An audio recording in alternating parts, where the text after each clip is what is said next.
Hello and welcome to Hopeful Moments 1. Today, we will hear a story that reflects the violation of privacy and the lack of respect for personal boundaries, as well as how one can protect their rights in such situations. Today's story will take you through a surprising scenario. After Karen was denied access to the pool without prior permission and after disagreeing with her demands, she presented a list of pool rules she wanted the homeowner to follow. If you find this story interesting and full of valuable lessons, don't forget to like, share, and subscribe for more meaningful lessons. I, 34, male, live in a peaceful suburban neighborhood, where I have a spacious garden and a small but cozy pool that is just right for relaxing on hot summer days. Life here is quite laid back, and I always maintain friendly relations with the neighbors around me. One of them is Karen, a woman in her 40s, who moved into the house next to mine almost a year ago. At first, Karen seemed very approachable and friendly. She always greeted me with a warm smile whenever we met in the yard, making me think I had a great neighbor. However, as time passed, I began to notice something was off. She no longer maintained the easygoing demeanor and gradually exhibited behaviors and actions that made me feel uneasy, as if she was gradually infringing upon my space without realizing it. In the summer, Karen began coming to my house with her kids, asking every time if the pool was available to use. At first, I wasn't bothered much. In fact, I often spent time outside in the garden, occasionally relaxing by the pool, and her kids seemed to really enjoy swimming. The happy laughter of the kids, along with their splashing and playing, created a lively and joyful atmosphere. Those moments not only made me feel comfortable but also gave me the impression that I was sharing my space with friendly neighbors. In my mind, sharing the pool with the kids was also a way to help them enjoy the summer and foster a connection with the surrounding community. However, things started to change gradually. Initially, Karen coming over and asking to use the pool was a normal exchange, like an informal agreement between two families. But gradually, Karen began showing up without prior notice and sometimes even when I wasn't home. That feeling was like a small sign that something was shifting in our relationship, and I started to feel uncomfortable. But at the time, I didn't think much of it, perhaps because I still wanted to remain tolerant and avoid unnecessary tension. One afternoon, after a long and tiring day at work, I came home hoping to relax in the peacefulness of my garden. However, as soon as I opened the gate, I was shocked to find Karen and a few of her friends hosting a pool party right in my backyard. They were not only using the pool but also brought snacks, music, and pool floaties. The scene before me made me feel stunned and surprised. I definitely hadn't received any notice from Karen, and I couldn't understand why she thought it was acceptable to do this without my permission. The feeling at that moment was indescribable. It was as though my private space, where I had spent time relaxing and enjoying some quiet, had been invaded. I started to reflect on the previous times when Karen had asked for permission for the kids to swim. It all seemed so casual and easy, but now everything had gone beyond the limits I could accept. The joyful atmosphere had turned into an invasion that I wasn't mentally prepared for. That feeling made me confused, unsure of how to react. One afternoon, after a stressful day at work, I was hoping to come home to relax and enjoy the quiet space of my backyard. But when I opened the gate, the scene before me made me feel like I couldn't believe my eyes. Right there, in my private backyard, was Karen and her group of friends throwing a pool party, in what I always thought was my personal space. They had laid out snacks everywhere, played loud music, and even had floaties bobbing on the water, as though this pool was a public park. The scene not only surprised me but also felt like a mental shock. Everything I once considered my private, peaceful space had suddenly turned into a public area where anyone could enter without permission. I stood there, staring at the group of people laughing, swimming, and completely ignoring my presence. It felt as though I was standing on the outside, being overlooked, in my own home. A wave of anger and disappointment hit me. I took a deep breath, tried to stay calm, and walked toward Karen.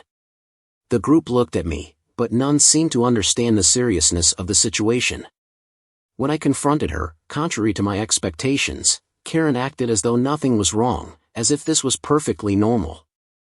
She looked at me casually and said something that felt like a slap in the face. "Oh, you're not using the pool, so I thought it was fine." Karen's words made me feel like all my efforts to maintain respect and ownership over the pool had been completely ignored. I couldn't believe that she could casually say that without realizing the severe violation of my space and privacy. It wasn't just about using the pool, it was about crossing boundaries I had worked hard to set. That moment made me realize that respect between neighbors had completely disappeared, replaced by a disregard for privacy and a lack of respect for others. Immediately, I felt a wave of frustration rise in me.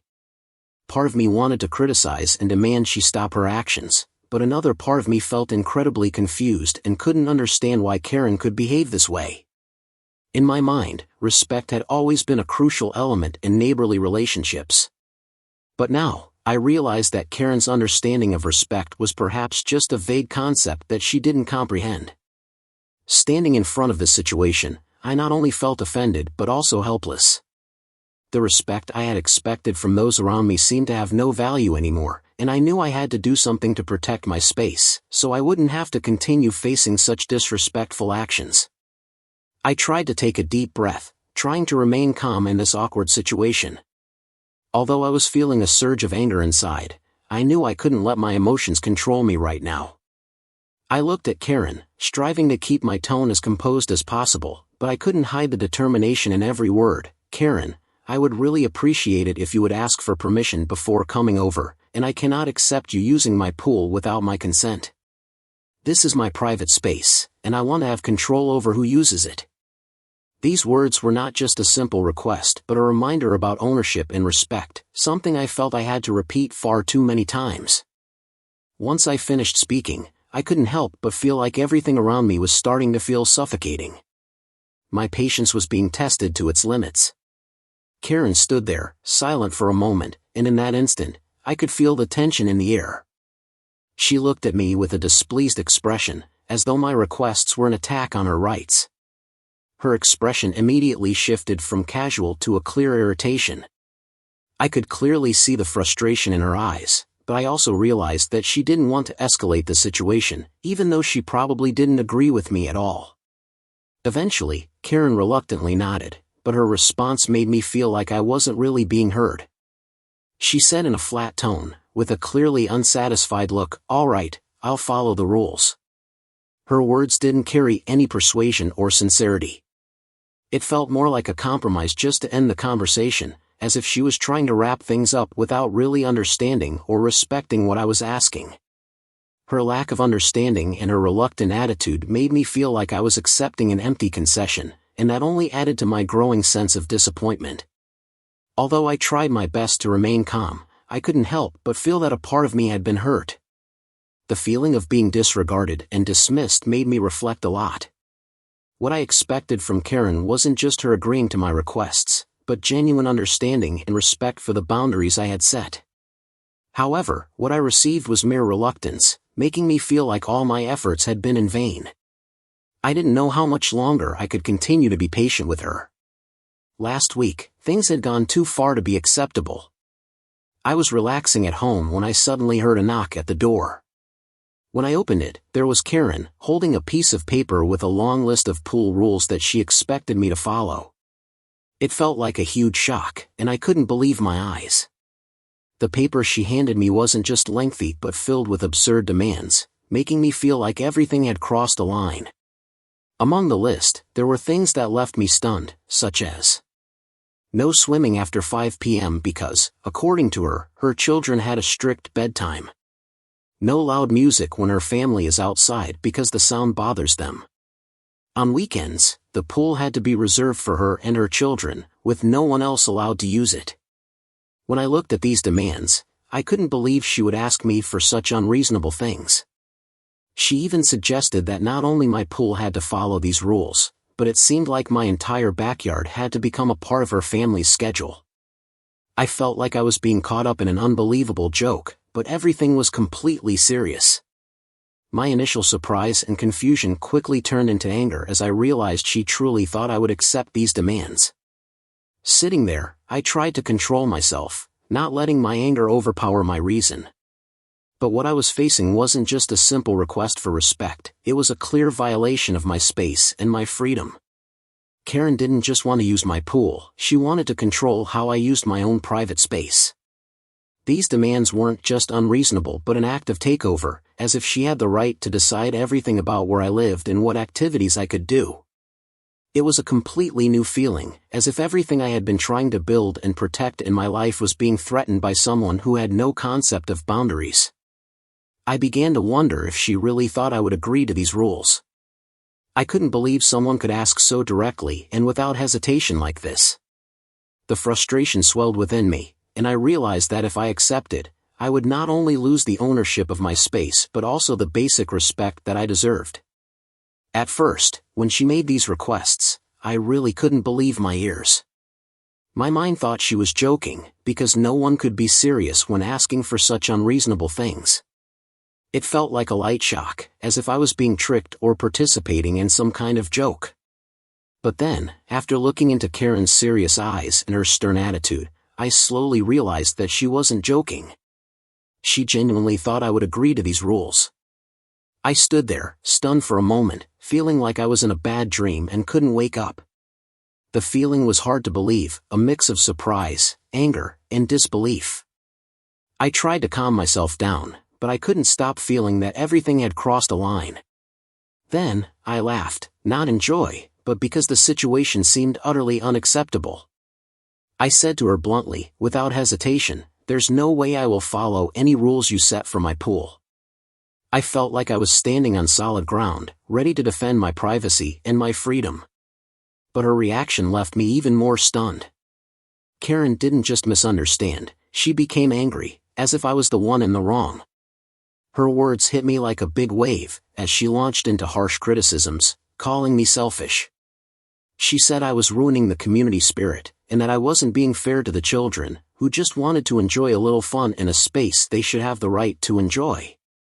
I felt like I was being attacked from all sides, her words hitting my reason like punches.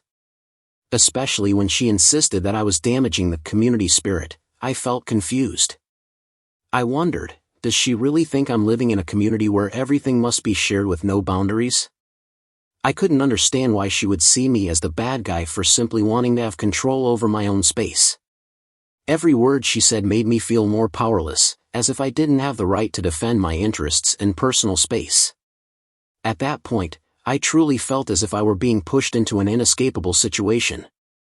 She not only wanted to use my pool, but also to control how I used the space in my own house. Although I tried to be firm and direct, her accusations still echoed in my head, making me question whether I was doing the right thing. However, the more I thought about it, the more I realized that I couldn't give in. The control over my own space and life is non-negotiable, and I cannot allow someone else to infringe on my rights over an unreasonable request. Now, Karen was not only limiting her anger to direct confrontations, but she was also going around the neighborhood, spreading false rumors to the neighbors that I was a bad person, someone who doesn't know how to share, because I refused to let her and her kids use my pool. The gossip quickly spread, and I began to hear hushed whispers about me, strange glances, and a change in the way people looked at me. There were times when I caught someone eyeing me suspiciously, or even when conversations stopped abruptly as I approached. Honestly, I couldn't believe it. It felt as though I was being unjustly misrepresented. This was my pool, my property, and my personal space, yet Karen was acting as if it was her right to use it, as though I were the selfish one, refusing to share something that anyone should have access to. She claimed I was ruining the community spirit, that I was someone who didn't know how to live for the common good, and I couldn't help but feel anger rise inside me as everything I was doing, just protecting my own space, was being twisted into something wrong in the eyes of others. Everything started to become blurry and complicated, as I was not only dealing with Karen's invasion of my privacy, but also facing the stigma from the very neighbors I once considered friends. Some neighbors even advised me to let go to avoid unnecessary trouble. They told me that keeping the peace was more important, that I shouldn't be too tense and should accept sharing. They didn't understand that letting go wasn't just a small compromise, it meant giving up my own rights. I felt as if I were trapped in a dilemma, a place where I had to choose between protecting my personal rights and maintaining good relations with the people around me. Refusing Karen, in their eyes, was an act of selfishness, but agreeing meant sacrificing my privacy and comfort for unreasonable demands. I wondered, am I the bad person in this story? Everything felt like I was standing at a crossroads, with no right path to take. Am I being too rigid and inflexible in handling this situation?